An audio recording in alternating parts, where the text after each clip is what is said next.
cameras online. Okay, let's go. Sorry, sir, we're completely sold out. I'm a huge fan of Christopher Hitchens. I'm a huge fan of William Lane Craig. Well, it's two of the best. Hopefully Hitchens is going to bring his best game. I want him to give Craig a really good run for his money. I hope there's more light than heat generated. I think it's going to be dynamic, exciting.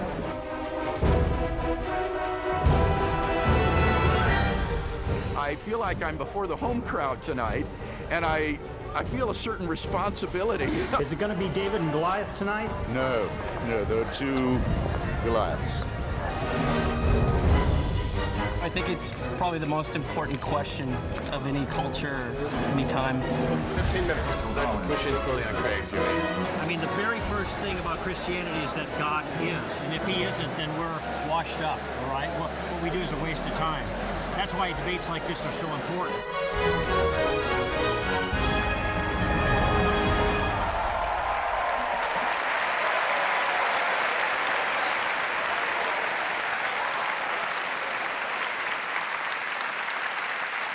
Thank you, ladies and gentlemen.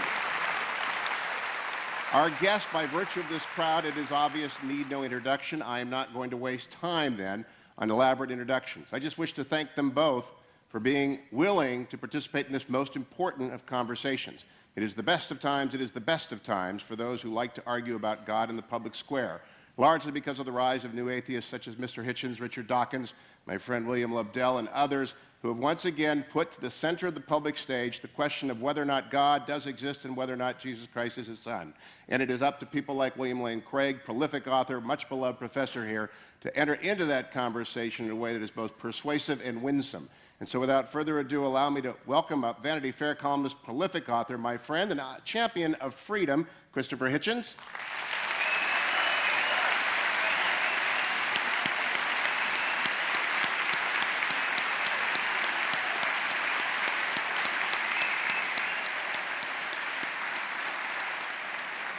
And from this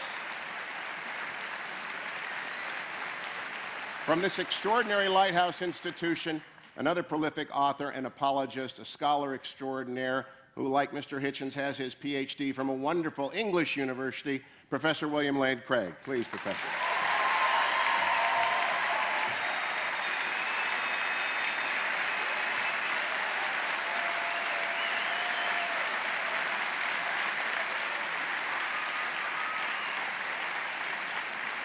It's a very structured debate according to classical lines until the questions at the end. We begin with an opening argument, 20 minutes, to Professor Craig. Professor?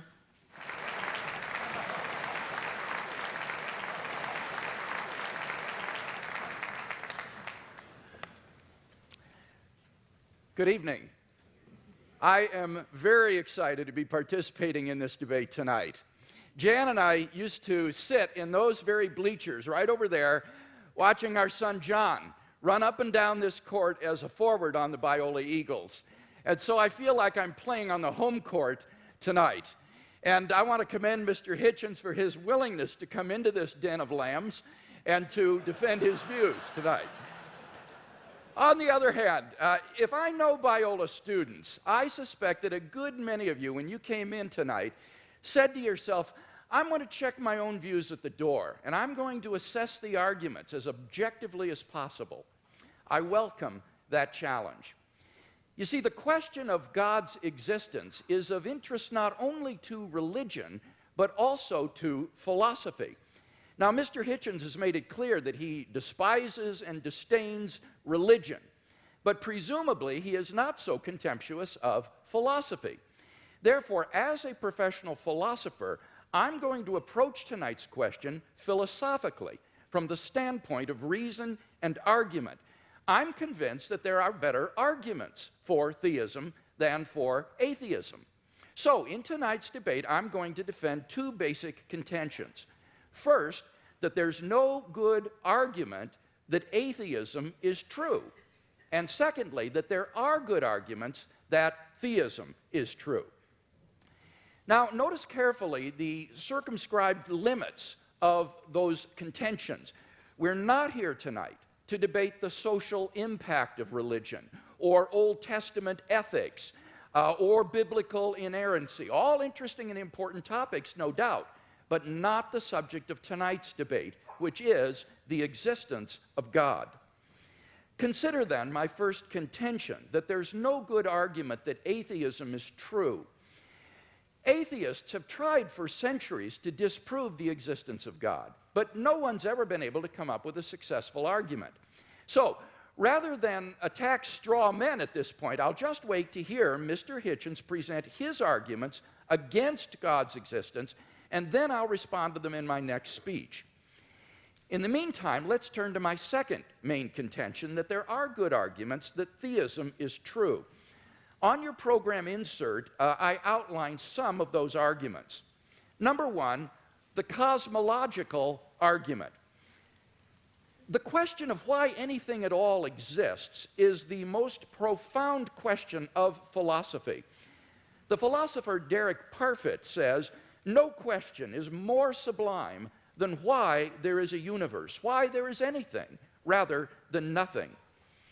Typically, atheists have answered this question by saying that the universe is just eternal and uncaused. But there are good reasons, both philosophically and scientifically, to think that the universe began to exist. Philosophically, the idea of an infinite past seems absurd. Just think about it. If the universe never began to exist, that means that the number of past events in the history of the universe is infinite. But mathematicians recognize that the existence of an actually infinite number of things leads to self-contradictions. For example, what is infinity minus infinity? Well, mathematically, you get self-contradictory answers. This shows that infinity is just an idea in your mind, not something that exists in reality. David Hilbert, perhaps the greatest mathematician of the 20th century, wrote, "The infinite is nowhere to be found in reality. It neither exists in nature nor provides a legitimate basis for rational thought. The role that remains for the infinite to play is solely that of an idea." But that entails that since past events are not just ideas, but are real, the number of past events must be finite. Therefore, the series of past events can't go back forever. Rather, the universe must have begun to exist. This conclusion has been confirmed by remarkable discoveries in astronomy and astrophysics. In one of the most startling developments of modern science, we now have pretty strong evidence that the universe is not eternal in the past, but had an absolute beginning about 13 billion years ago in a cataclysmic event known as the Big Bang. What makes the Big Bang so startling is that it represents the origin of the universe from literally nothing. For all matter and energy, even physical space and time themselves, came into being at the Big Bang.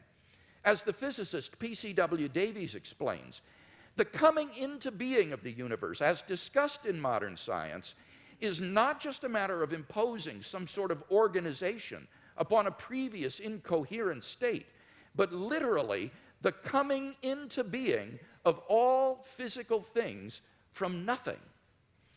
Now, this puts the atheist in a very awkward position. As Anthony Kinney of Oxford University urges, a proponent of the Big Bang theory, at least if he is an atheist, must believe that the universe came from nothing and by nothing. But surely that doesn't make sense. Out of nothing, nothing comes. So why does the universe exist instead of just nothing? Where did it come from? There must have been a cause which brought the universe into being. Now, as the cause of space and time, this being must be an uncaused, timeless, spaceless, immaterial being of unfathomable power. Moreover, it must be personal as well. Why? Because the cause must be beyond space and time. Therefore, it cannot be physical or material. Now, there are only two kinds of things that fit that description. Either an abstract object, like numbers, or else a personal mind. But abstract objects can't cause anything. Therefore, it follows that the cause of the universe is a transcendent, intelligent mind. Thus, the cosmological argument gives us a personal creator of the universe. 2, the teleological argument. In recent decades, scientists have been stunned by the discovery that the initial conditions of the Big Bang were fine-tuned for the existence of intelligent life with a precision and delicacy that literally defy human comprehension. This fine-tuning is of 2 sorts. First, when the laws of nature are expressed as mathematical equations, you find appearing in them certain constants, like the gravitational constant. These constants are not determined by the laws of nature. The laws of nature are consistent with a wide range of values for these constants. Second, in addition to these constants, there are certain arbitrary quantities put in as initial conditions on which the laws of nature operate. For example, the amount of entropy or the balance between matter and antimatter in the universe. Now, all of these constants and quantities fall into an extraordinarily narrow range of life-permitting values. Were these constants or quantities to be altered by less than a hair's breadth, the balance would be destroyed and life would not exist. To give just one example, the atomic weak force, if it were altered by as little as 1 part out of 10 to the 100th power, would not have permitted a life-permitting universe. Now, there are 3 possible explanations of this remarkable fine-tuning: physical necessity, chance, or design. Now, it can't be due to physical necessity because the constants and quantities are independent of the laws of nature. In fact, string theory predicts that there are around 10 to the 500th power different possible universes consistent with nature's laws. So could the fine-tuning be due to chance? Well, the problem with this alternative is that the odds against the fine-tunings occurring by accident are so incomprehensibly great that they cannot be reasonably faced. The probability that all the constants and quantities would fall by chance alone into the infinitesimal life-permitting range is vanishingly small. We now know that life-prohibiting universes are vastly more probable than any life-permitting universe. So if the universe were the product of chance, the odds are overwhelming that it would be life-prohibiting. In order to rescue the alternative of chance, its proponents have therefore been forced to resort to a radical metaphysical hypothesis, namely that there exists an infinite number of randomly ordered, undetectable universes composing a sort of world ensemble or multiverse of which our universe is but a part. Somewhere in this infinite world ensemble, finely tuned universes will appear by chance alone, and we happen to be one such world. Now, wholly apart from the fact that there's no independent evidence that such a world ensemble even exists, the hypothesis faces a devastating objection. Namely, if our universe is just a random member of an infinite world ensemble, then it is overwhelmingly more probable that we should be observing a much different universe than what we in fact observe. Roger Penrose has calculated that it is inconceivably more probable that our solar system should suddenly form through a random collision of particles than that a finely tuned universe should exist. Penrose calls it utter chicken feed by comparison. So, if our universe were just a random member of a world ensemble, it is inconceivably more probable that we should be observing an orderly region no larger than our solar system. Observable universes like those are simply much more plenteous in the world ensemble than finely tuned worlds like ours, and therefore ought to be observed by us. Since we do not have such observations, that fact strongly disconfirms the multiverse hypothesis. On atheism, at least, then, it is highly probable that there is no world ensemble. The fine-tuning of the universe is therefore plausibly due neither to physical necessity nor to chance. It therefore follows logically that the best explanation is design. Thus, the teleological argument gives us an intelligent designer of the cosmos. 3, the moral argument. If God does not exist, then objective moral values do not exist. By objective moral values, I mean moral values which are valid and binding, whether we believe in them or not. Many theists and atheists agree that if God does not exist, then moral values are not objective in this way. Michael Roos, a noted philosopher of science, explains, the position of the modern evolutionist is that morality is a biological adaptation, no less than our hands and feet and teeth. Considered as a rationally justifiable set of claims about an objective something, ethics is illusory. I appreciate that when somebody says, love thy neighbor as thyself, they think they are referring above and beyond themselves. Nevertheless, such reference is truly without foundation. Morality is just an aid to survival and reproduction, and any deeper meaning is illusory. Like Professor Roos, I just don't see any reason to think that in the absence of God, the morality which has emerged among these imperfectly evolved primates we call Homo sapiens is objective. And here Mr. Hitchens seems to agree with me. He says moral values are just innate predispositions ingrained into us by evolution. Such predispositions, he says, are inevitable for any animal endowed with social instincts. On the atheistic view, then, an action like rape is not socially advantageous, and so in the course of human development has become taboo. But that does absolutely nothing to prove that rape is really morally wrong. On the atheistic view, there's nothing really wrong with raping someone. But the problem is that objective values do exist, and deep down we all know it. In moral experience, we apprehend a realm of objective moral goods and evils. Actions like rape, cruelty, and child abuse aren't just socially unacceptable behavior, they're moral abominations. Some things, at least, are really wrong. Similarly, love, equality, and self-sacrifice are really good. But then it follows logically and necessarily that God exists. Number 4, the resurrection of Jesus. The historical person, Jesus of Nazareth, was a remarkable individual. Historians have reached something of a consensus that the historical Jesus came on the scene with an unprecedented sense of divine authority, the authority to stand and speak in God's place. He claimed that in himself the kingdom of God had come. And as visible demonstrations of this fact, he carried out a ministry of miracle working and exorcisms.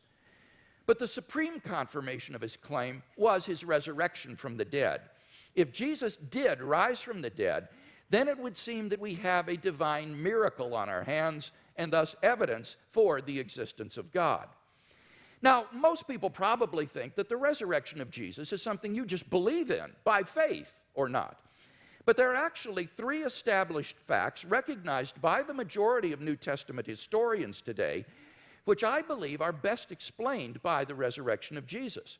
Fact number 1, on the Sunday after his crucifixion, Jesus' tomb was discovered empty by a group of his women followers. According to Jakob Kramer, an Austrian specialist, by far most scholars hold firmly to the reliability of the biblical statements about the empty tomb. Fact number 2, on separate occasions, different individuals and groups experienced appearances of Jesus alive after his death. According to the prominent New Testament critic Gerd Ludemann, it may be taken as historically certain that the disciples had experiences after Jesus' death in which Jesus appeared to them as the risen Christ. These appearances were witnessed not only by believers, but also by unbelievers, skeptics, and even enemies. Fact number 3, the original disciples suddenly came to believe in the resurrection of Jesus despite having every predisposition to the contrary. Jews had no belief in a dying, much less rising, Messiah. and Jewish beliefs about the afterlife prohibited anyone's rising from the dead before the resurrection at the end of the world. Nevertheless, the original disciples came to believe so strongly that God had raised Jesus from the dead that they were willing to die for the truth of that belief. N.T. Wright, an eminent New Testament scholar, concludes, that is why, as a historian, I cannot explain the rise of early Christianity unless Jesus rose again, leaving an empty tomb behind him. Attempts to explain away these three great facts, like the disciples stole the body or Jesus wasn't really dead, have been universally rejected by contemporary scholarship. The simple fact is that there just is no plausible naturalistic explanation of these facts. And therefore, it seems to me the Christian is amply justified in believing that Jesus rose from the dead and was who he claimed to be. But that entails that God exists. Finally, number 5, the immediate experience of God. This isn't really an argument for God's existence. Rather, it's the claim that you can know that God exists wholly apart from arguments, simply by immediately experiencing him. Philosophers call beliefs like this properly basic beliefs. They aren't based on other beliefs. Rather, they're part of the foundation of a person's system of beliefs. Other properly basic beliefs include the belief in the reality of the external world, the belief in the existence of the past and the presence of other minds like your own. When you think about it, none of these beliefs can be proved. But although these sorts of beliefs are basic for us, that doesn't mean they're arbitrary.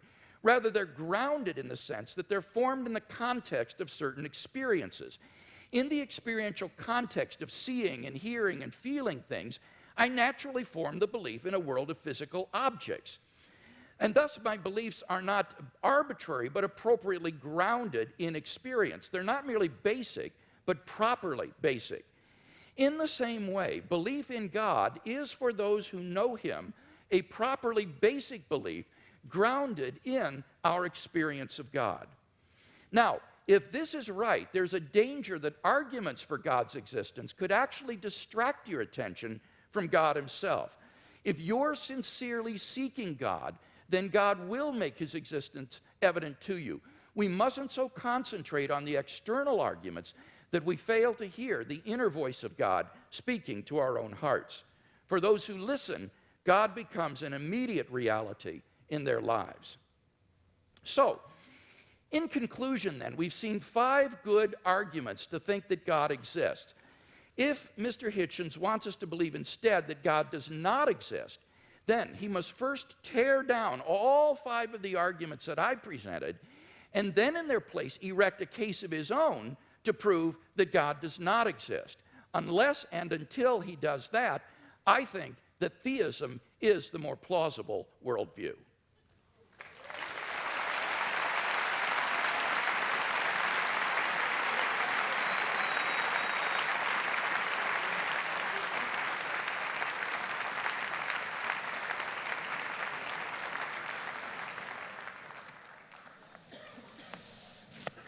Well, am I audible? Am I audible to all? Yes. Well, ladies and gentlemen, brothers and sisters, comrades, friends, thanks for coming out, as Senator Larry Craig actually did say at his press conference. Thank you, Mr. Hewitt and Dr. Craig, for being among the very many Christians who have so generously and hospitably and warmly taken me up on the challenge I issued when I started my little book tour and welcomed me to your places to have this most important of all discussions. I can't express my gratitude enough. And thanks to the very nice young ladies who I ran into at the Elephant Bar this afternoon, where I hadn't expected a posse of Biola students to be on staff, but where I thought, God, they're everywhere now.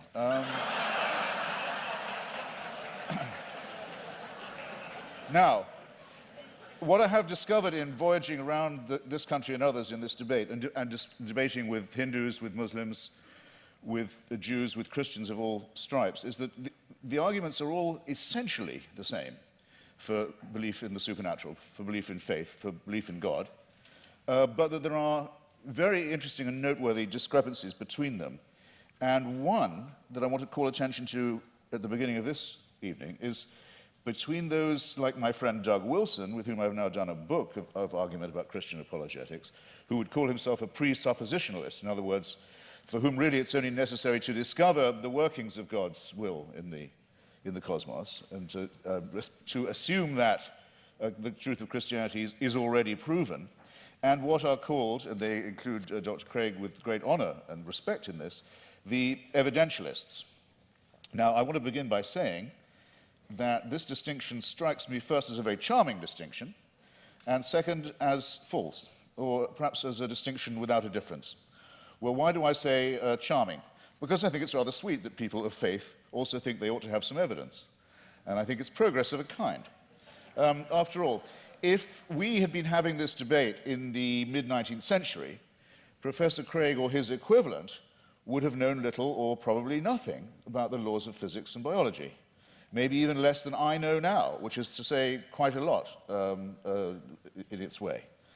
And they would have grounded themselves, or he would have grounded himself, on faith, on Scripture, on revelation, on the prospect of salvation, on the means of grace, and the hope of glory, and perhaps on Paley's natural theology. Paley, who had the same rooms, or had the same rooms later occupied by Charles Darwin in Cambridge, with its watchmaker theory of design that I know I don't have to expound to you, but which briefly suggests that if an Aborigine is walking along a beach and finds a gold watch ticking, he knows not what it's for, or where it came from, or who made it, but he knows it's not a rock, he knows it's not a vegetable, he knows it must have had a designer. The Paley analogy held for most Christians for many years, because they were willing to make the assumption that we were mechanisms, and that therefore there must be a watchmaker. But now that it's been, here's where the presuppositionalist versus evidentialist dichotomy begins to kick in. Now it's been rather painstakingly and elaborately demonstrated to the satisfaction of most people, I don't want to just use arguments from authority, but it's not very much contested anymore, that we are not designed as creatures, but that we evolved by a rather laborious combination of random mutation and natural selection into the species that we are today. It is, of course, open to the faithful to say that all this was, now that they come to know it, now that it becomes available to everybody, now that they think about it, and now that they've stopped opposing it or trying to ban it, then they can say, actually, on second thought, the evolution was all part of the design. Well, as you will recognize, ladies and gentlemen, there are some arguments I can't be expected to refute or rebut, because there's no way around that argument. I mean, if everything, including evolution, which isn't a design, is nonetheless part of a divine design, then all the advantage goes to the person who's willing to believe that. That cannot be disproved. But it does seem to me a very poor, very weak argument, because the test of a good argument is that it is falsifiable, not that it's unfalsifiable.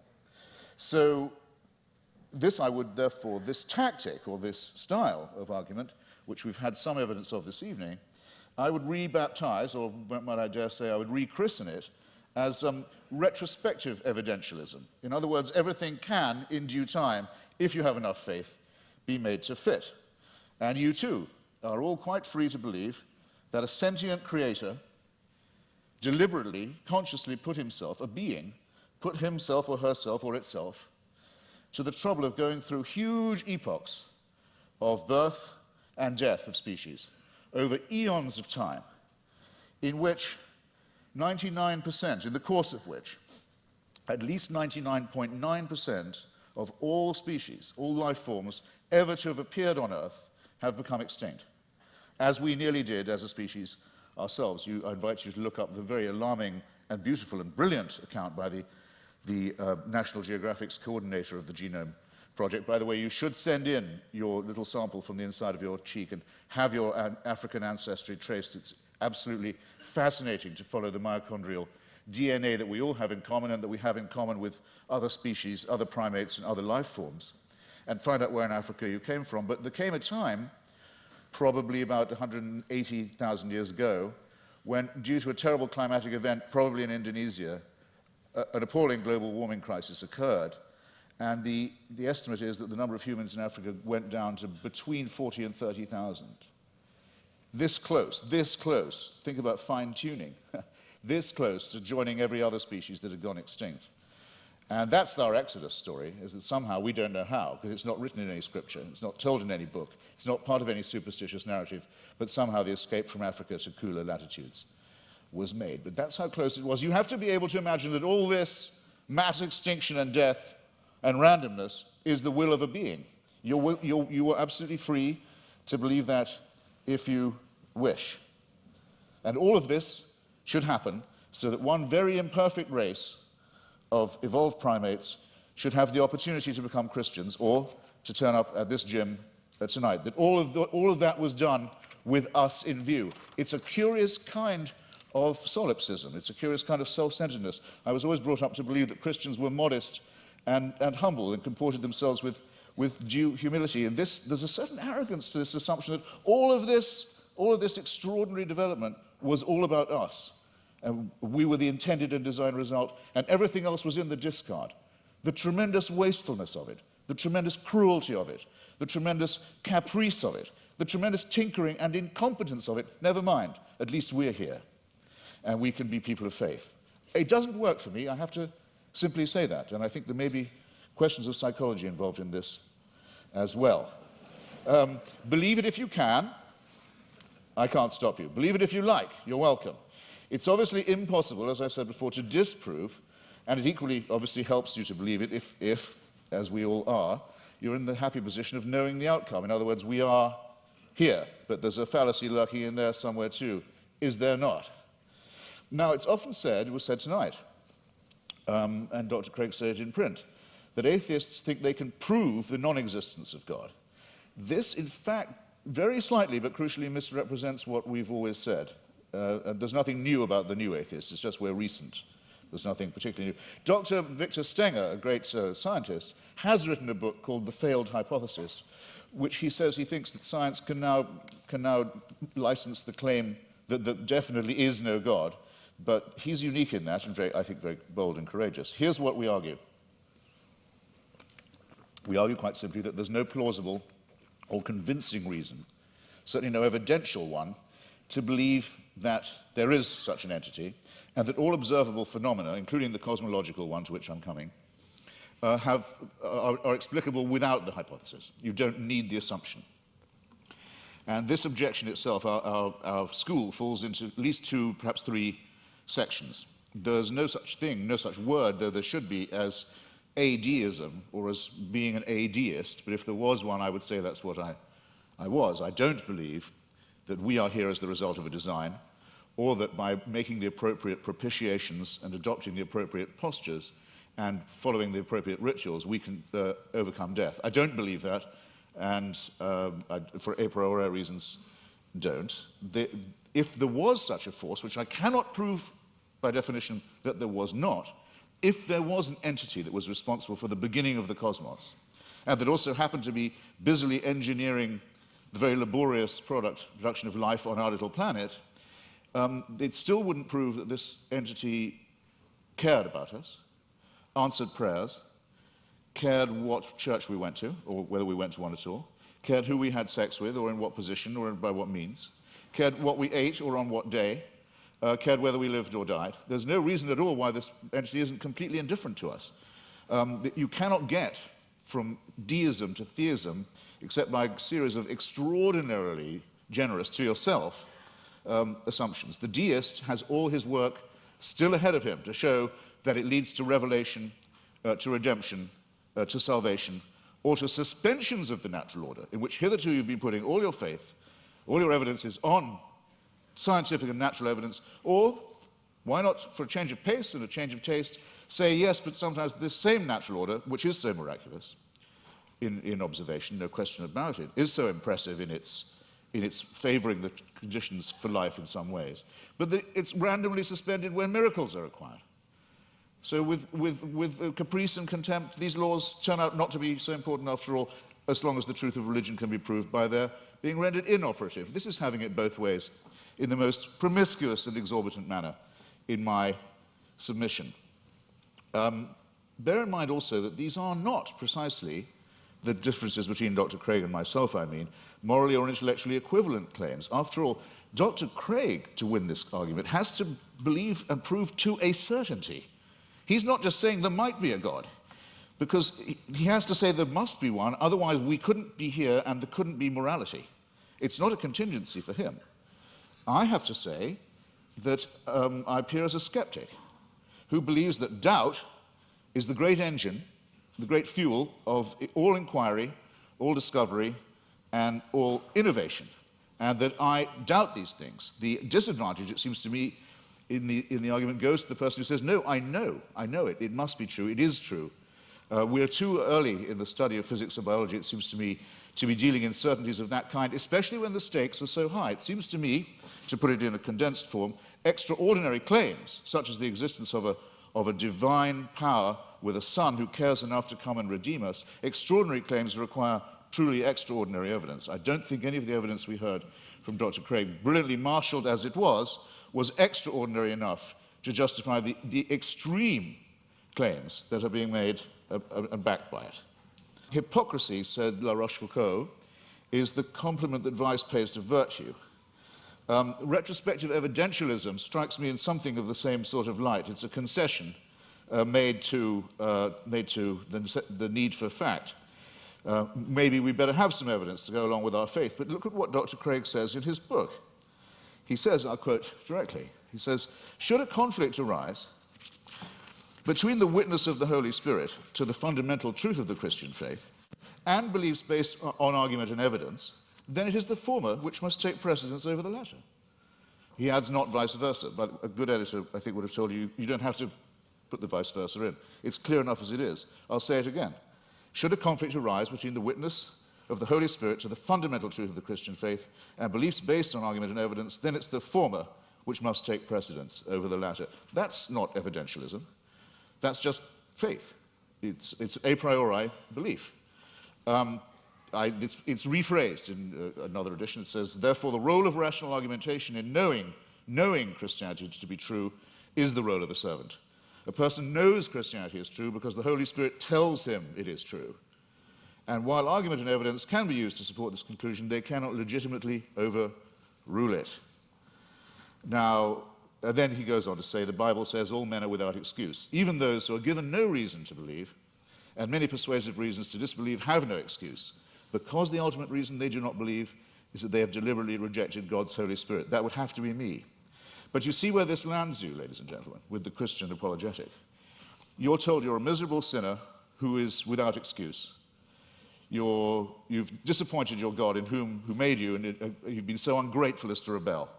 You're contemptible, you're worm-like, but you can take heart. The whole universe was designed with just you in mind. These two claims are not just mutually exclusive, but I think they're intended to compensate each other's cruelty and ultimately absurdity. In other words, evidence is an occasional convenience. Seek and ye shall find. I remember being told that in church many a time as a young lad. Seek and ye shall find. I thought it was a sinister injunction because it's all too likely to be true. We are pattern-seeking mammals and primates. If we can't get good evidence, we'll go for junk evidence. If we can't get a real theory, we'll go with a conspiracy theory. You see it all the time. Religion's great strength is that it was the first of our attempts to explain reality, to make those patterns take some kind of form. It deserves credit. It was our first attempt at astronomy, our first attempt at cosmology, in some ways our first attempt at medicine, our first attempt at literature, our first attempt at philosophy. Good. While there was nothing else, it had many functional uses of that kind. Never mind that they didn't know that germs cause disease. Maybe evil spirits cause disease. Maybe disease is a punishment. Never mind that they believed in astrology rather than astronomy. Even Thomas Aquinas believed in astrology. Never mind that they believed in devils. Never mind that things like volcanic eruptions, earthquakes, tidal waves were thought of as punishments, not as natural occurrences on the cooling crust of a planet. The pattern seeking has gone too far. And it's gone, I think, much too far with what was until recently thought of as Christianity's greatest failure, greatest of all failures, cosmology, the one thing Christianity knew nothing about. and taught the most abject nonsense about. For most of its lifetime, Christianity taught that the earth itself was the center of the universe, and we had been given exclusive dominion as a species over it. It could not have been more wrong. How are we going to square the new cosmology, the fantastic new discoveries in physics with the old dogmas? Well, one is the idea of this fine-tuning, about which I've only left myself 3.5 minutes. I'll have to refer some of this to later in the discussion. This is essentially another form of pattern seeking on the basis of extremely limited evidence. Most physicists are very uncertain, as they have every right to be. In fact, I would say, for physicists, that as they have the duty to be at the moment, extremely uncertain about the spatio-temporal dimensions of the original episode, the Big Bang, as it's sometimes called. We're in the very, very early stages of this inquiry. We hardly know what we don't know about the origins of the universe. We're viewing it from an unimaginable distance, not just an unimaginable distance in space. We're perched on a tiny rock in an extremely small suburb of a fairly minor galaxy, trying to discern our origins, but also at an unbelievable distance in time. And we claim the right to say, we can see the finger of God in this process. It's an extraordinarily arrogant assumption. It either deserves a Nobel Prize in physics, which it hasn't yet got, I notice. I don't know any physicist who believes these assumptions are necessary, or it deserves a charge of hubris. Let me make 3 tiny, quick objections to it as it stands, and I'm no more a physicist than most of you are.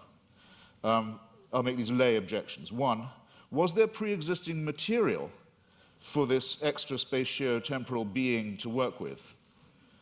Or did he just will it into existence, the ex nihilo? Who designed the designer? Don't you run the risk with the presumption of a God and a designer and an originator of asking, well, where does that come from? Where does that come from? And locking yourself into an infinite regress. Why are there so many shooting stars, collapsed suns, failed galaxies? We can see with the aid of a telescope. Sometimes we can see with the naked eye.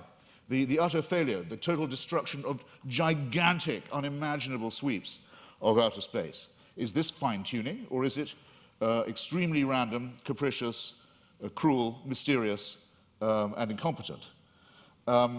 And have you thought of the nothingness that's coming? We know we have something now, and we speculate about what it might have come from, and there's a real question about ex nihilo, but nihilo is coming to us.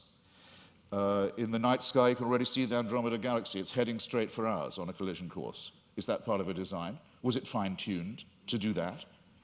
We know that from the red light shift of the Hubble telescope, or rather Edwin Hubble's original discovery, the universe is expanding away from itself at a tremendous rate. It was thought that rate would go down for Newtonian reasons. No, it's recently been proved by Professor Lawrence Krauss, the rate of expansion is increasing. Everything is exploding away even faster. Nothingness is certainly coming. Who designed that? And that's all if before these things happen, we don't have the destruction of our own little solar system, in which already there's only one planet where anything like life can possibly be supported. All the other planets are too hot or too cold to support any life at all, and the sun is due to swell up, burn us to a crisp, boil our oceans and die, as we've seen all the other suns do in the night sky. This is not fine-tuning, ladies and gentlemen, and if it's the work of a designer, then there's an indictment to which that designer may have to be subjected. I'm out of time. I'm very grateful for your kindness and hospitality. Thank you.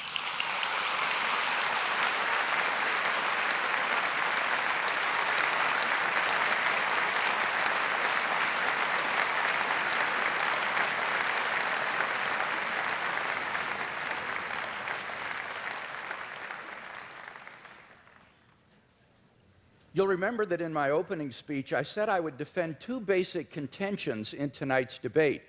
First, that there's no good argument that atheism is true. Now, far from being a point of contention tonight, as far as I understood Mr. Hitchens' last speech, he would agree with that first statement, that there is no good argument that atheism is true. He says, I simply don't have any positive reason to believe in God, but he doesn't really give an argument against God's existence. Indeed, he seems to suggest that's impossible. But notice that doesn't prove atheism. That just leaves you with agnosticism, namely, you don't know if there's a God or not. So at best, you're left merely with agnosticism. We don't see any good reason to think that atheism is true. Now, he did make some remarks about the theory of evolution, which at least insinuated that this was somehow incompatible with theism. And I have 2 points to make about this. First, I think that the theory of biological evolution is simply irrelevant to the truth of Christian theism.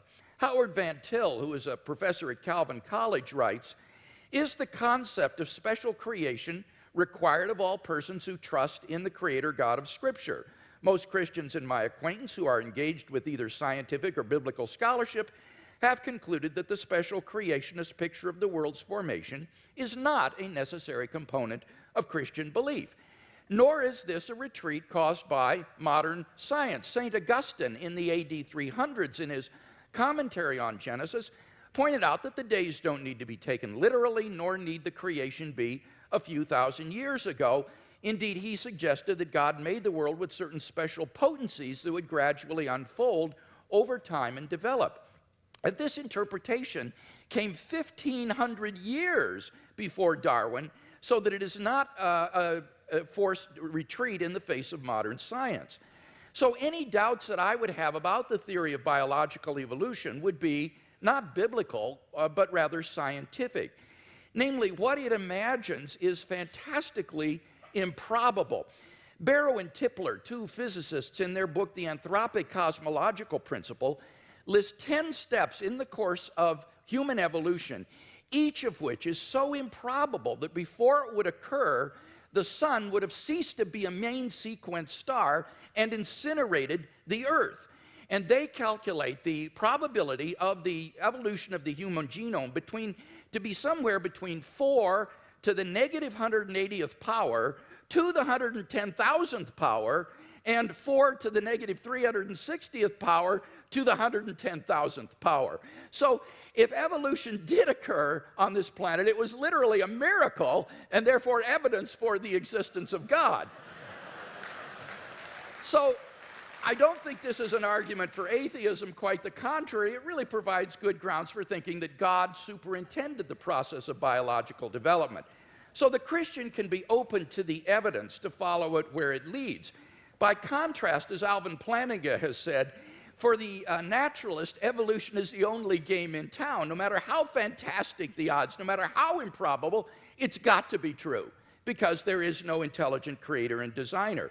So in one sense, you've got to feel a little sorry for the atheist. He can't really follow the evidence where it leads. His presuppositions determine the outcome. By contrast, if there is a fine-tuner and creator of the universe, then already in the initial conditions of the Big Bang, you have an elaborately designed universe that permits the evolution and existence of intelligent life. And I think evolution simply layers on more improbability. Now, Mr. Hitchens says, but why did God wait so long, all that waste during this time? Well, that sort of concern with efficiency is only of importance to someone with either limited time or limited resources, or both. But in the case of God, he has both unlimited resources and unlimited time, and therefore it's simply not important to do this in a quick way. Well, now, Mr. Hitchens says, but why did God wait so long before he sent Christ? Human beings have existed for thousands of years on this planet before Christ's coming. Well, what's really crucial here is not the time involved, rather it's the population of the world. The Population Reference Bureau estimates that the number of people who have ever lived on this planet is about 105 billion people. Only 2% of them were born prior to the advent of Christ. Eric Krapes of the Survey Research Center at the University of Michigan's Institute for Social Research says, God's timing couldn't have been more perfect. Christ showed up just before the exponential explosion in the world's population. The Bible says in the fullness of time, God sent forth his Son. And when Christ came, the nation of Israel had been prepared. The Roman peace dominated the Mediterranean world. It was an age of literacy and learning. The stage was set for the advent of God's Son into the world. And I think in God's providential plan for human history, we see the wisdom of God in orchestrating the development of human life, and then in bringing Christ into the world in the fullness of time. So I don't see that there are any good grounds here for thinking that this provides reason for atheism. Now, what about my arguments for theism? Mr. Hitchens had some general remarks here. He says it's difficult to get from deism to theism. Now, I want to point out that's a false use of these terms. This is simply confused. Deism is a type of theism. Theism is the broad worldview that God exists. Deism is a specific kind of theism that says God has not revealed himself directly in the world. Now, my arguments are a cumulative case for Christian theism. They add up to the belief in the God that has been revealed by Jesus of Nazareth. Now, Mr. Hitchens says, but you must prove this with certainty. Not at all. I am not claiming these arguments demonstrate Christian theism with certainty. I'm saying that this is the best explanation of the data when you compare it with other competing hypotheses. I think it's more probable than not. He quotes me as to saying the Holy Spirit's witness is the basis for knowing Christianity to be true, and I affirm that. I think the fundamental way in which we know Christianity is true is through the objective inner witness of God's Holy Spirit, what I called the immediate knowledge of God himself in my fifth point. On the basis of that, we have a properly basic belief in the existence of God and the truth of Christianity. But when it comes to showing someone else that what we know through the witness of the Holy Spirit is true, here we appeal to argument and evidence as I've done tonight. And the arguments and evidence that I've appealed to are largely deductive arguments. This isn't retrospective evidentialism.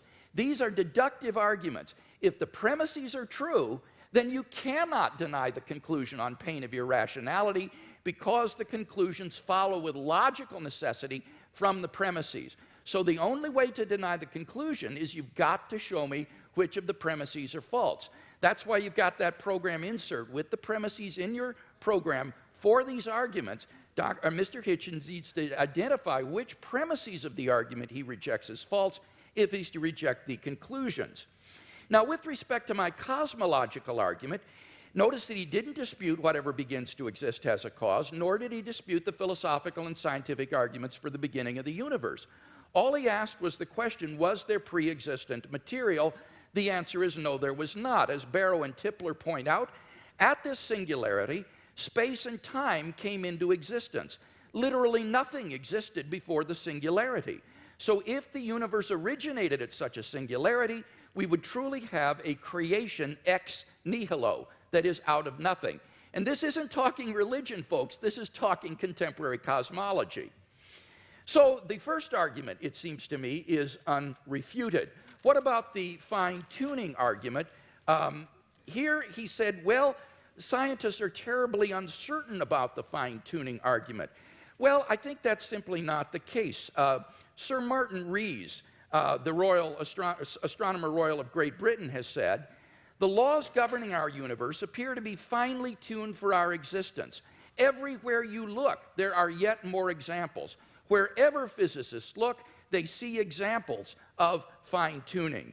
Ernan McMullen, philosopher of science, says it seems safe to say that later theory, no matter how different it may be, will turn up approximately the same numbers. And the numerous constraints that have to be imposed on these numbers seem both too specific and too numerous to evaporate entirely. So that it's very unlikely that this fine-tuning is going to vanish or be explained away. Now, Mr.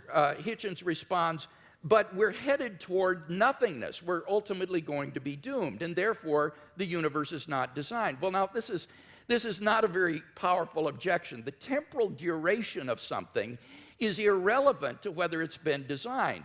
The products of human intelligence and engineering, like computers and automobiles, will eventually decay and cease to exist, but that doesn't mean they weren't designed. I think the real objection he's getting at here is why would God create mankind only to have it go extinct? But of course, you see, on the Christian view, that's false. That is an atheistic assumption. On the Christian view, life does not end at the grave, and God has given assurance of this by raising Jesus from the dead. So the objection simply has no purchase against Christian theism. So it seems to me that the fine-tuning argument is also unrefuted. What about the moral argument? We saw that without God there are no objective moral values. Mr. Hitchens agrees with this.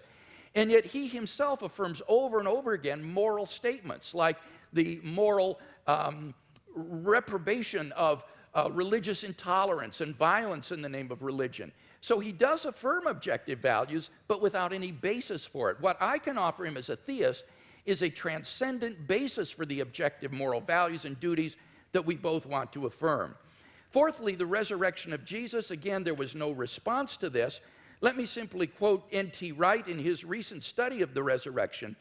He says that the empty tomb and the appearances of Jesus have a historical probability so high as to be virtually certain, like the death of Augustus in AD 14 or the fall of Jerusalem in AD 70. So we are on very solid ground in affirming these three facts that I mentioned in my opening speech, and I can't think of any better explanation than the ones that the eyewitness gave, namely that God raised Jesus from the dead. Finally, the immediate experience of God.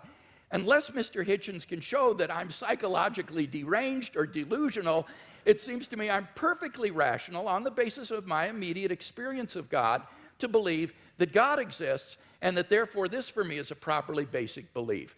So I think all of these arguments stand intact despite his refutation. We've seen no argument for atheism, so clearly the weight of the evidence falls on the side of the scale for Christian theism tonight.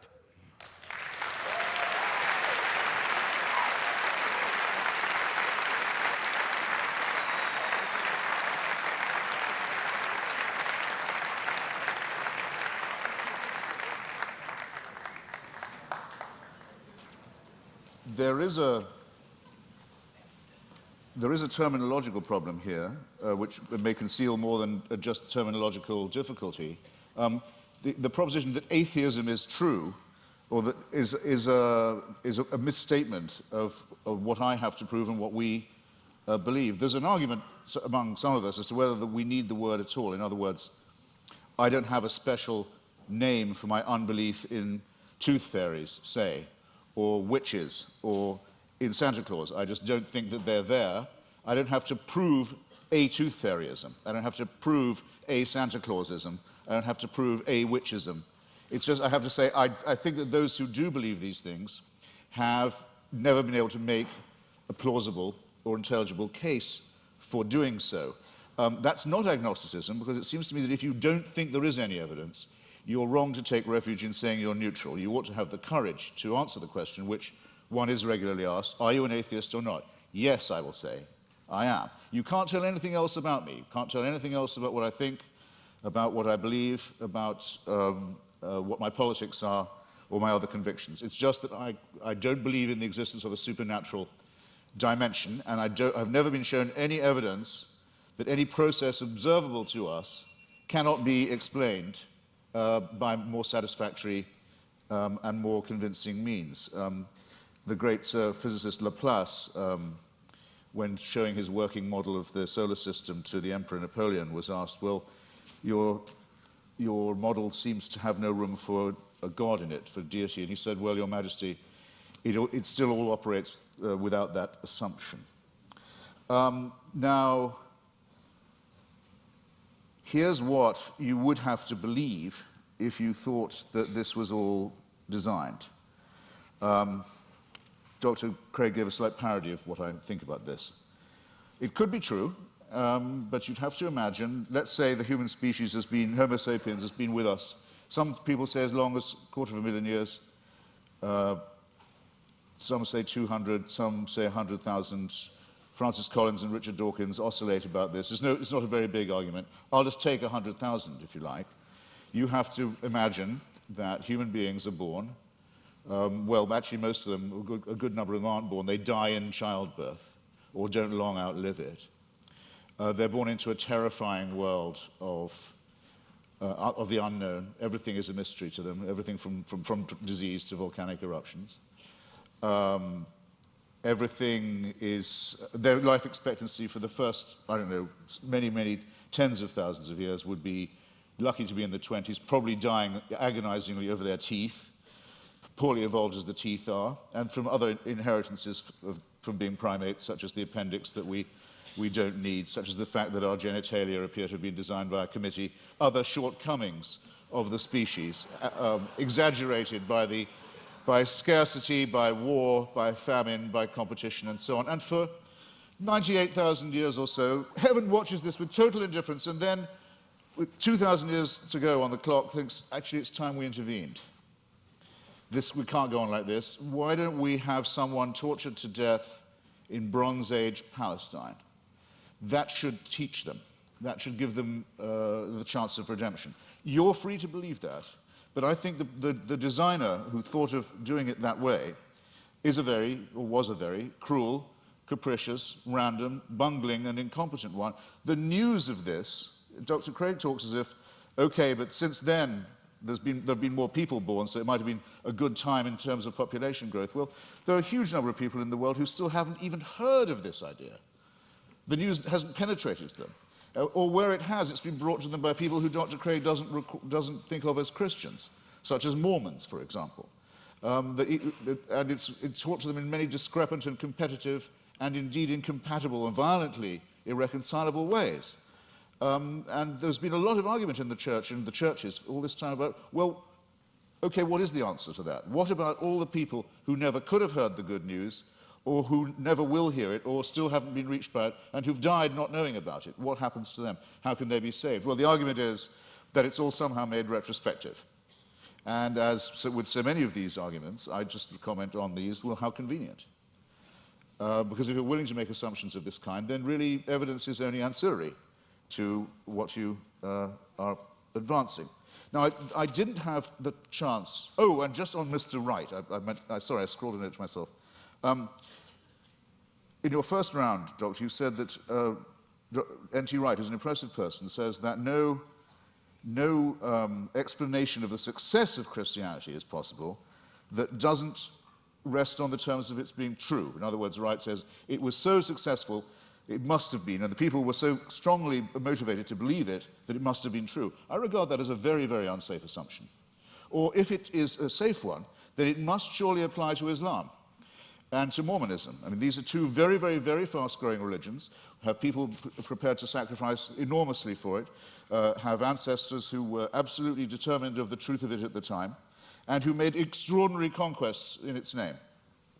If you're going to grant this for one religion, it seems to me you have to be willing, not just willing, you may indeed be compelled to make this concession for all of them. And that, I think, would be not just an unsafe assumption, but for most of you here, a distinctly unwelcome one. Now, I didn't get the chance, because I out-talked myself, and I'm sorry for it, to get to the moral dimension. And I'm interested that the word objective morality is the one that Dr. Craig chooses. Usually arguments about morality are whether morality is, so to say, absolute, or whether it's relative. As to objectivity, I think it's a very good compromise word, by the way, and I'm very happy to accept it. But the problem with morality is this, in respect of religion. You can't prove that anyone behaves any better if they refer this problem upward to a supreme dictator of a celestial kind. There are two questions that I've asked in public, and I'll try them again, because I try them on every audience. They're very simple ones. First, you have to name for me, or challenges, let's say, rather than questions. You have to name for me an ethical action or an ethical statement, or moral action, moral statement made or undertaken by a believer that I couldn't undertake or say, I couldn't state or do. I haven't yet had an example pointed out of that to me. In other words, that a person of faith would have an advantage by being able to call upon divine sanction. Whereas if I ask you to think of a wicked act undertaken by someone in the name of God or because of their faith, you wouldn't have, or a wicked statement made, you wouldn't have that much difficulty, I think, in coming up with an example right away. The genital mutilation community, for example, is almost exclusively religious. The suicide bombing community is almost exclusively religious. There are injunctions for genocide in the Old Testament. There are injunctions and warrants for slavery and racism in the Old Testament too. There's simply no way of deriving morality and ethics from the supernatural. When we come to the question of the absolute, well, the most often cited one is the Golden Rule, the one that almost everyone feels they have in common. The injunction not to do to others as you wouldn't want them to do to you. This doesn't, in fact, come from the Sermon on the Mount or from Christianity, or it doesn't originate with it. It's certainly adumbrated by Rabbi Hillel, a Babylonian rabbi, and it's to be found in the Analects of Confucius too. But it has, since we're talking about objective, relative, and absolute, a crucial weakness in it, unfortunately. We'd like to be able to follow it, but it's only really as good as the person who's uttering it. In other words, if I say, I won't treat you as I don't want you to treat me, what am I to do when confronted with Charles Manson? I want him treated in a way that I wouldn't want to be treated myself. Anything else would surely be completely relativistic. So the argument isn't at all advanced by saying that I couldn't know any of this. I couldn't have any moral promptings. I couldn't decide for myself if I see a pregnant woman being kicked in the stomach, that because she's pregnant, that's obviously worse than if it was just a woman who wasn't pregnant being kicked in the stomach. This is part of my patrimony as a human being. It's part of the essential emotional solidarity that I need to have with my fellow creatures to make us realize that we are brothers and sisters, one with another. We are dependent upon each other. We have duties. We have expectations of one another. And that if we didn't have these and try and fulfill them, we couldn't have got as far as we have. We couldn't have evolved as a species. We couldn't have ever had a society. There's never been a society found where rape and murder and perjury are not condemned. And these moral discoveries long, or absolutes if you want to call them that, long predate the arrival of anything recognizable as monotheism. It's a bit like the argument of free will. People say, well, how do you have free will? Do you think you do have it? Well, it's a very, very difficult subject indeed. Some religions say you don't, in effect, have it, that all is determined by heaven. You're really only a plaything in a larger game. I take that to be some of the point of Calvinism. There are some schools of Islam also that say it is only as Allah wills.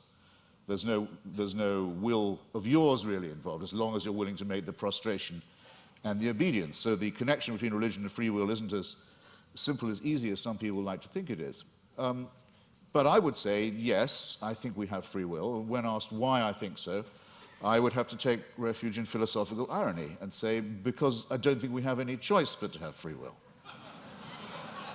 But at least I know at this point that I'm being ironic, and that some of the irony is at my own expense, and it's a risk I have to be willing to run. But the Christian answer is, of course you have free will. The boss insists upon it. This somewhat degrades the freedom and redefines the idea of will. And it seems to me also that there's something degrading in the idea of saying that morality is derived in the same way, that it comes from on high, that we ourselves are not good enough, that we don't have the dignity, we don't have the self-respect, we don't have the character to know a right action or a right statement when we see it or when we want to perform it. It's this servile element in religion. It's not, strictly speaking, the subject of our debate this evening, I know, but I'm damned if I completely forego it.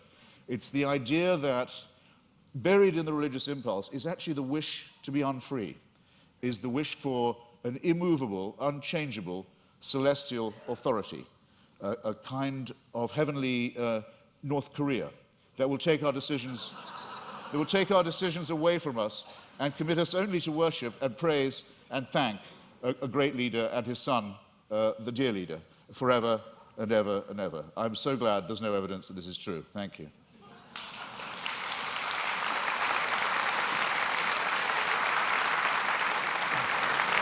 We're now entering the period of cross-examination, which trial-like allows the questioner to pose and the answer only to answer and not to repeat the question or to dodge. 6 minutes of questions begin to Dr. Craig, followed by 6 minutes of questions to Mr. Hitchens. Dr. Craig, your questions for Mr. Hitchens. All right, let's talk first about whether there are any good arguments to think that atheism is true.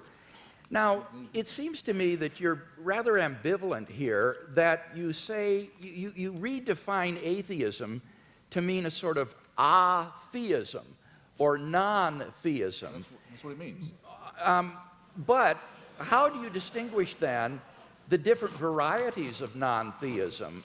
For example, what is normally called atheism, agnosticism, or the view of verificationists that the statement God exists is simply meaningless? Well, I mean, there are different schools of atheism, as you say, but there's no claim I know how to make that says atheism is true, because atheism is the statement that a certain proposition isn't true. So I wish you'd get this bit right, because it's there you go again. Well, I just devoted a little time to this. I said it is not in itself a belief or a system. It simply says you can get by better, probably, we think, without the assumption that no one who wants you to worship a god has ever been able to come up with a good enough reason to make you do it. Now, so the point is, though, that on your definition of atheism or non-theism, it really embodies a diversity of views, such as agnosticism, what is normally called atheism, or this verificationism. Now, which of those do you hold to within this umbrella of atheism? Are you an atheist who asserts the proposition God does not exist, or do you simply withhold belief in God in the way the agnostic does? Right. On some days, I'm a greater. No, I'm not going to do you that much of a favor. On some days, I'm a great admirer of Thomas Huxley, who had the great debate with Bishop Wilberforce in Oxford at the Natural History Museum about Darwinism in the mid-19th century, and who was known as Darwin's bulldog. We would now say Darwin's pit bull, and who completely trounced the good bishop. But I can't thank him for inventing the term agnostic. And I can't thank him for some of his social Darwinist positions either, some of which are rather unattractive. Now, I need an answer to this. My time is fleeting. But because I think agnosticism is evasive. To me, yes, if you talk about the power of the Holy Spirit and so forth, to me, that is meaningless. It's to me, I'm sorry, I've tried. It's white noise. It's like saying there is only one God and Allah is his messenger. It's gibberish to me. There are many of us, I'm sorry, there are just many of us of whom this is the case. It may be true, it is true. Okay, Mr. Hitchens, I got to press you here again because time is fleeting. Feel free. What is your view exactly? Press away. Do you affirm God does not exist, or do you simply withhold belief? I think once I have said that I've never seen any persuasive evidence for the existence of something, and I've made real attempts to study the evidence presented and the arguments presented, that I will go as far as to say, have the nerve to say, that it does not therefore exist, except in the minds of its, except in the Henry Jamesian subjective sense that you say of it being so real to some people in their own minds that it counts as a force in the world. Yes. Okay, so you do affirm then that God does not exist. Now, what I want to know, and do you have any justification for that?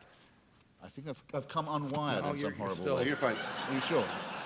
Do you have any arguments leading to the conclusion that God does not exist?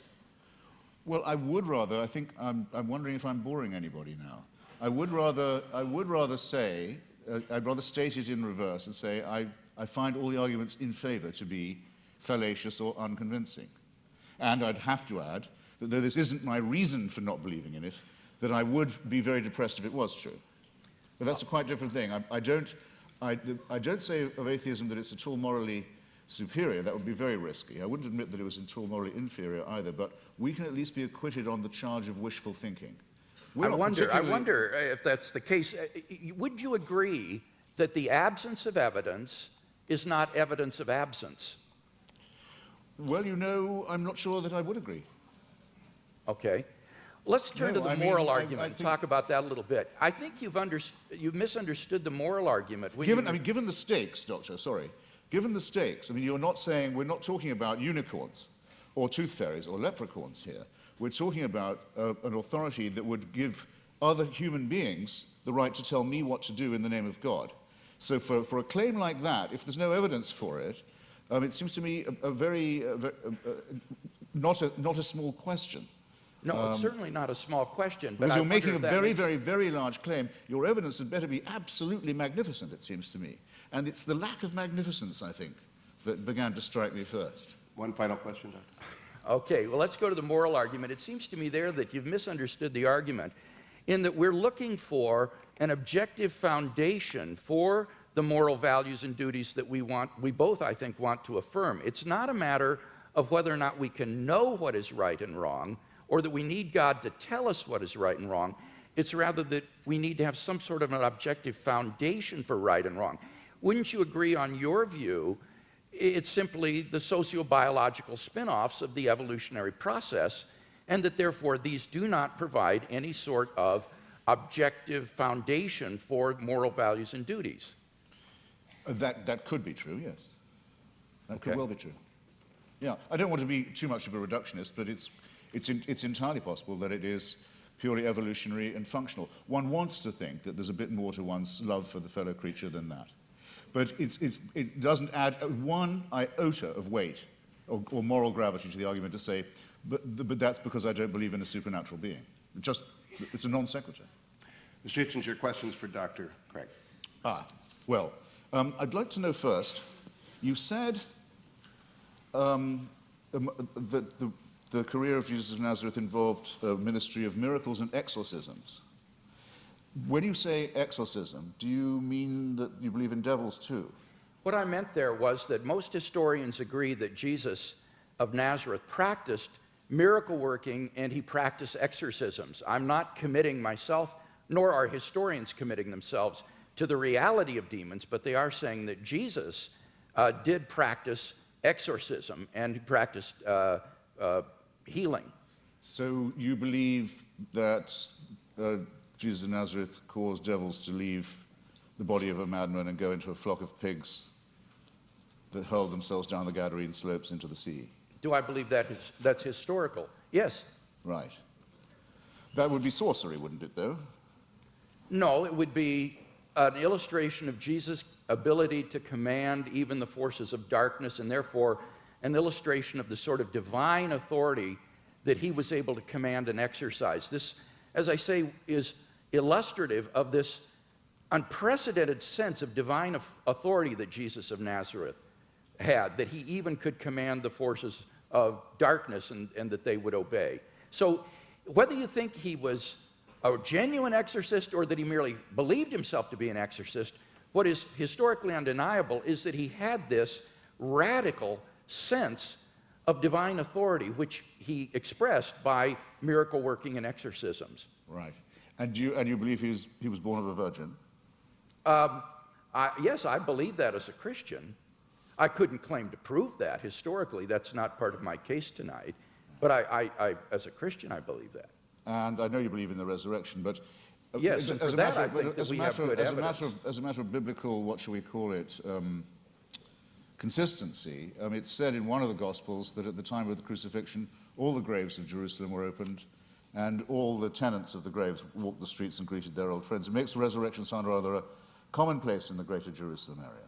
It says that's in the Gospel of Matthew, and that's actually attached to a crucifixion narrative. That's what I said. It says at the time of the crucifixion. Yes, that's right. At the time of the crucifixion, it says that there were appearances of Old Testament saints in Jerusalem at the time. This is part of Matthew's description of the crucifixion scene.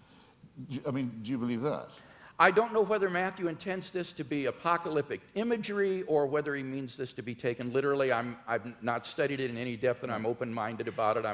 I'm willing to be convinced one way or the other. You'll see the reason I'm pressing you is this because, we know from Scripture that Pharaoh's magicians could produce miracles.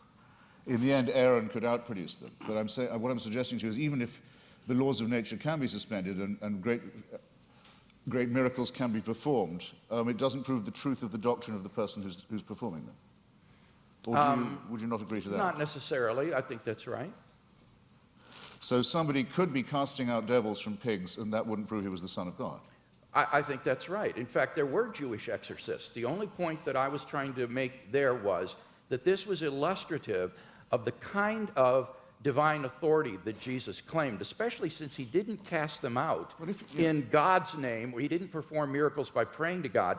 He would do them in his own authority. So that Jesus exercised an authority that was simply unheard of at that time, and for which he was eventually crucified because it was thought to be blasphemous. Well, it was thought to be blasphemous to claim to be the Messiah, to be exact. The people who got the closest look at him, the Jewish Sanhedrin, thought that his claims were not genuine. So remember, if you're resting anything on eyewitnesses, the ones who we definitely know were there thought he was bogus. But okay, I think I've got a rough idea assuming you make that assumption of his pre-existing divinity, that it's a presuppositionalist case, I can see what you're driving at. Well, no, I'm not a I've got another question for you, which is this. How many religions in the world do you believe to be false? I don't know how many religions in the world there are, so I Well, can't could you answer. name... Right. Fair enough. I'll see if I can't narrow that down. That was a clumsily asked question, I admit. Do you regard any of the world's religions to be false? Excuse me? Do you regard any of the world's religions to be false preaching? Yes, I think, yeah, certainly. Would you name one then? Islam. Right, that's quite a lot. Pardon me? That's quite a lot. Yes. Do you think it's moral to preach false religion? No. So religion is responsible for quite a lot of wickedness in the world right there. Certainly. Right. I'd be happy to concede that. I would agree with that. So if I was a baby being born in Saudi Arabia today, would you rather I was me or a Wahhabi Muslim? Would I be? Rather be what? Would you rather it was me? It was an atheist baby or a Wahhabi baby?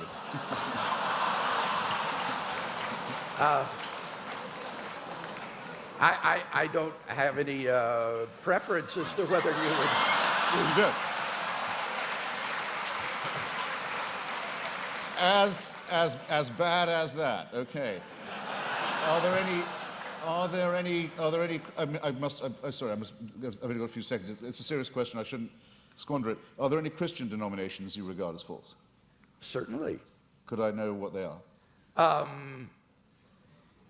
Well, I'm not a Calvinist, for example. I think that certain tenets of Reformed theology are incorrect. I would be more in the Wesleyan camp myself. But these are differences among brethren. These are not differences on which we need to put one another in some sort of a cage. So within the Christian camp, there's a large diversity of perspectives. I'm sure there are views that I hold that are probably false. But I'm trying my best to get my theology straight, trying to do the best job, but I think all of us would recognize that none of us agree on every point of Christian doctrine, on every dot and tittle. Before Mr. Hitchens succeeds in launching another series of religious wars among Christians, let's get to the responses. 7 minutes are each. Dr. Craig, it is your 7 minutes. Well, I think it's very evident that in tonight's debate, we've not heard any good reasons to think that what is normally called atheism is true. That is to say, the belief that God does not exist. Mr. Hitchens withholds belief in God, but he's unable to give us any argument to think that God does not exist, which is what is called positive atheism. Now, he does mention that the human species has been here for 100,000 years, but I've already responded to that. What's crucial there is not the number of years, it's the population. And only 2% of the population of the earth has existed before Christ. And during that time, God is not indifferent to the lot of those people. Rather, he is preparing humanity, preparing the world for the advent of Christ so that in the fullness of time, Christ would come into the world. And those people who lived apart from Christ, God cared for them as well and provided for them. The Bible says, ever since the creation of the world, God's invisible nature, namely his eternal power and deity, has been clearly perceived in the things that have been made. Paul says that from one man, God made every nation of men, that they should inhabit the whole earth. And he determined the times set for them and the exact places that they should live. He did this so that men would seek him and perhaps reach out for him and find him, for he is not far from each one of us, for in him we live and move and have our being. So that those who lived before Christ were covered by the death of Christ, they were covered by his atoning sacrifice, and God will judge them on the basis of the information that they had in their response to general revelation.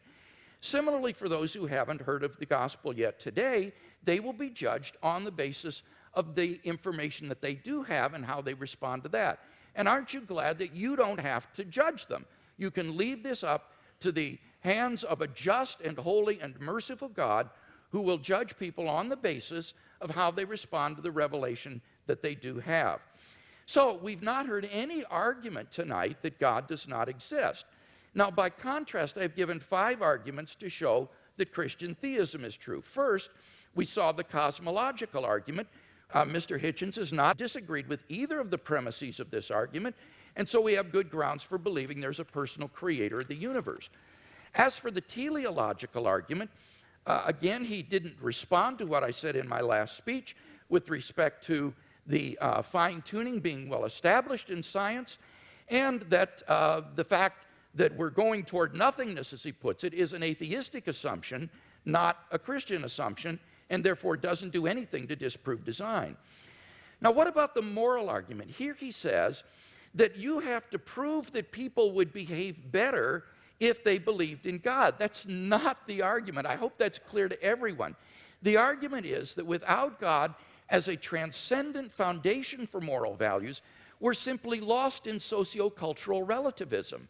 Who are you to judge that the Nazi ethic was wrong? Who are you to judge that the ethic of ancient Hinduism was wrong? Who are you to judge that the Afrikaner apartheid is wrong?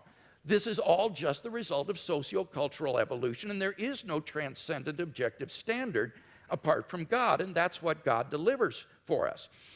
Now, Mr. Hitchens says, name one moral action that an unbeliever could not take. Well, that's trivially easy.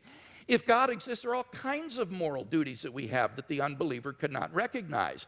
At the panel discussion last week in Dallas, when Mr. Hitchens demanded that someone name such an action, a pastor on the panel immediately piped up, how about tithing? Well, leave it to a pastor to think of that, but clearly that's an action that only a believer would take. Even more fundamentally, what about the first and greatest commandment? You shall love the Lord your God with all your heart, with all your strength, with all your mind. That is an action that only a believer can take. No unbeliever can discharge even this most fundamental of moral duties. But in any case, all of this is beside the point with respect to the moral argument. The point is that on atheism, there are no moral obligations for anybody to fulfill. In nature, whatever is right, and Mr. Hitchens is unable to provide any sort of objective foundation for moral values. Massimo Pigliucci is a philosopher of biology. This is what he has to say. He says, on atheism, there is no such thing as objective morality. Morality in human cultures has evolved, and what is moral for you might not be moral for the guy next door, and certainly is not moral for the guy across the ocean.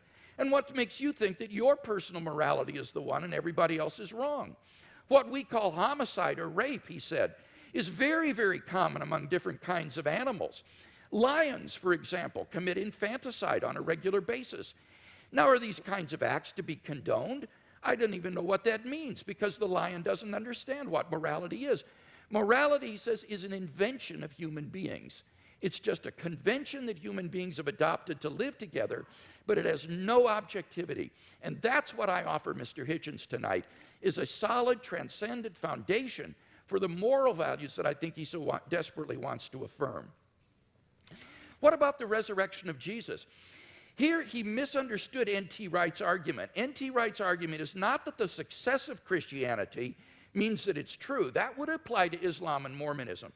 Rather, N.T. Wright's argument is that the origin of the disciples' belief that God had raised Jesus from the dead is so un-Jewish, it is so uncharacteristic, that you have to explain what would bring them to adopt so radical a mutation of Jewish belief as belief in a dying Messiah and a rising Messiah. And he says the only thing he can think of that would explain this is the empty tomb and the post-mortem appearances of Jesus. And that's why Wright concludes that these have a certainty that is comparable to the fall of Jerusalem in AD 70. So you've got to get the argument right if you're going to deal with it. And in fact, I think the only explanation of these facts is the one the disciples gave, that God raised Jesus from the dead. Finally, the immediate experience of God has remained untouched. God is real to me, and unless I'm delusional, I'm perfectly within my rational rights to believe in God on the basis of this experience, just as I believe in the reality of the external world or the reality of the past on the basis of my experience. So I think in sum we've got 5 good reasons for believing that Christianity is true, no reason to think atheism is true, and therefore I think Christianity is clearly the more rational worldview.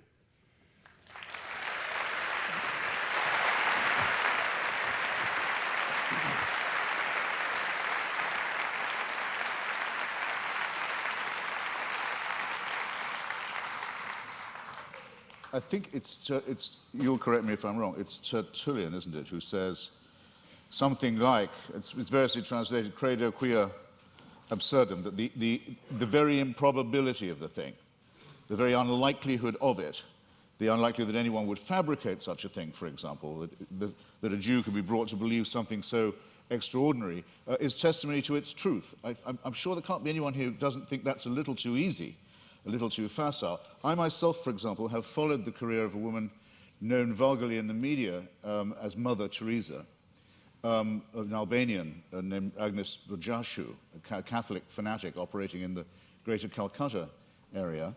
And I watched every stage of her career as a candidate for, and then the recipient of, beatification and shortly canonization. The canonization will require, and as the Vatican demands, the attestation of a miracle performed by her posthumous intercession. And the miracle's already been announced. A woman in Bengal, fortunately already a devout Catholic, by pressing a medal of Mother Teresa to her stomach, made a tumor go away, or so she says.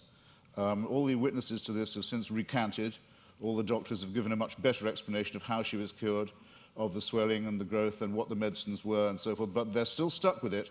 They have to go ahead with this process because, which will lead to countless untold suffering in India, because it will appear to license the bogus charlatanry of shaman medicine and intercessory medicine rather than the real thing. All of this will have to be gone through, this awful display, in the name of faith. And I just happen to have watched it at every stage, and I can tell you, it's depressingly easy to get a religious rumor started. You can count on an enormous amount of pre-existing credulity among illiterate, frightened, ill-educated populations. There isn't a literate, written down, properly attested witness of any real sort in the Gospels. It is, and you may as well admit it and stick to it because it's what you're good at, it involves an act of faith. Second, on the matter of my moral question, yes, it's true that Doug Wilson said that tithing was something I couldn't do, but then,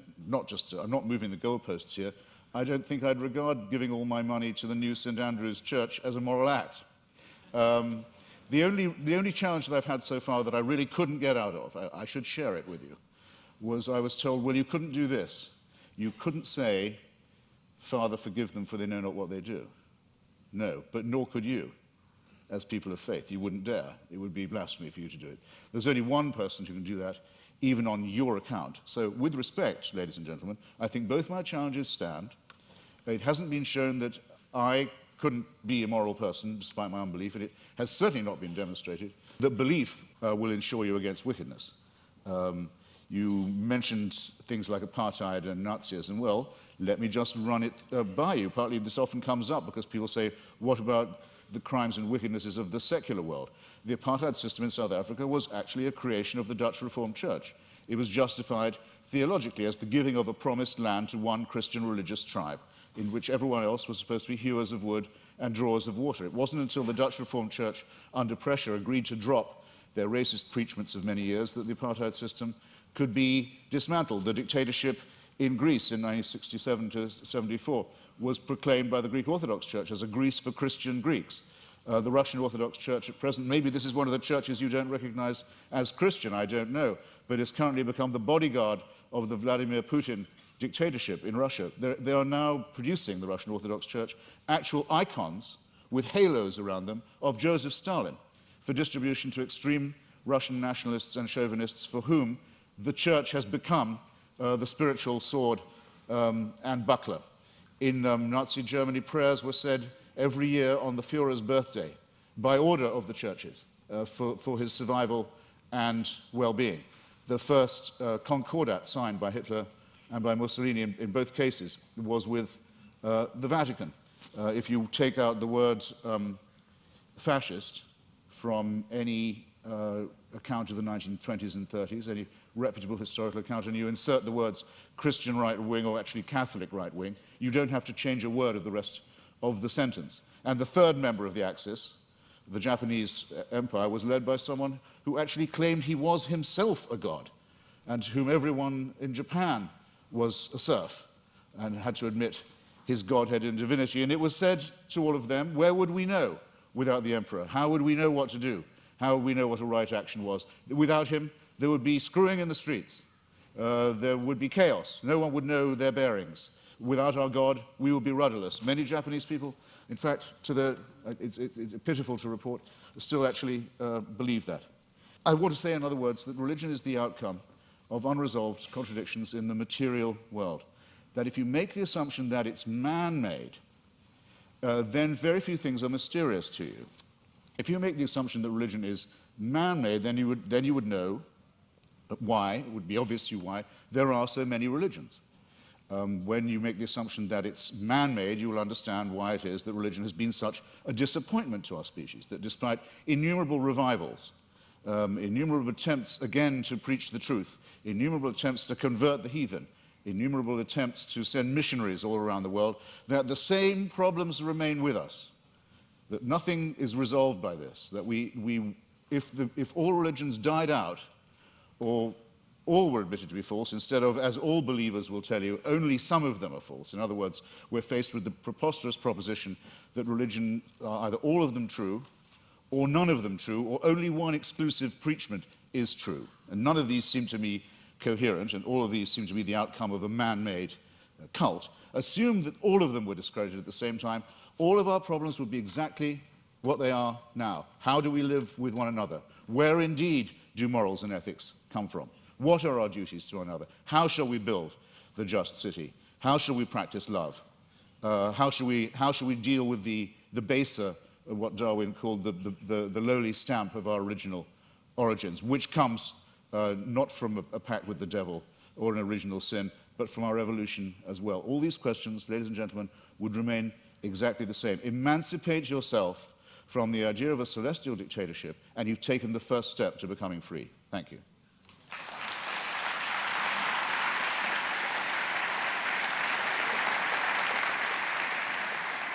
Dr. Craig, your closing argument, 5 minutes.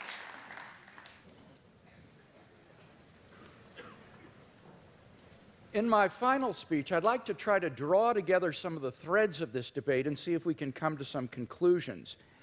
First, have we seen any good arguments tonight to think that God does not exist?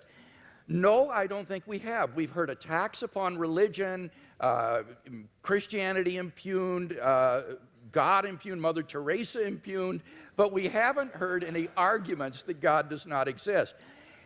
Mr. Hitchens seems to fail to recognize that atheism is itself a worldview, and it claims alone to be true, and all the other religions of the world false. It is no more tolerant than Christianity with respect to these other views. He asserts that he alone has the true worldview, atheism. The only problem is he doesn't have any arguments for this worldview. He just asserts it. So it seems to me that if you're going to have a worldview and champion it tonight, you've got to come to a debate prepared to give some arguments, and we haven't heard any. He did have an argument about evolution, but when I explained that, it actually turned out to be supportive of theism. Evolution actually provides evidence for the existence of a designer of the universe. So we've not heard any good arguments to think that atheism is true. Now, I presented 5 reasons to think that theism is true. And this is what God, or the God hypothesis, does give you. He asks, what does it give us? It explains a broad range of human experience, philosophical, ethical, scientific, historical, experiential. I find the attraction of the God hypothesis is that it is so powerful in making sense of the way the world is. For example, the God hypothesis explains the origin of the universe. Mr. Hitchens has completely dropped this point in tonight's debate when we saw that, in fact, scientific and philosophical evidence points to a beginning of the universe out of nothing, and therefore to a transcendent personal creator of the cosmos. The teleological argument, the fine-tuning that is established in the initial conditions of the universe, not to speak of in the biological complexity that then ensued. And again, Mr. Hitchens has dropped that in the course of the debate tonight. So we have a creator and an intelligent designer of the cosmos. Thirdly, the moral argument. We saw that without God, there are no objective moral values. And here Mr. Hitchens has consistently distorted the argument. He's portrayed the argument as, how would we know moral values if we didn't believe in God? We don't need to believe in a tyrant in order to find moral values. Unbelief doesn't produce wickedness. That is all irrelevant. The point is that there is no foundation on a naturalistic worldview for the moral values and duties that we both want to affirm. And he agrees with that. This is what he says, and I quote. He says, our innate predisposition to both good and wicked behavior is precisely what one would expect to find of a recently evolved species that is half a chromosome away from chimpanzees, primate, and elephant, and even pig societies show considerable evidence of care for others, parent-child bonding, solidarity in the face of danger, and so on. As Darwin put it, any animal whatever endowed with well-marked social instincts would inevitably acquire a moral sense or conscience as soon as its intellectual powers had become as well developed as in man. That is the sociobiological explanation of morality. The problem is that that moral sense that develops in pig societies, chimpanzees, baboons, and Homo sapiens is illusory on atheism, because there are no objective moral duties or values that we have to fulfill, and that's what the theist can offer Mr. Hitchens. And so I want to invite Mr. Hitchens to think about becoming a Christian tonight.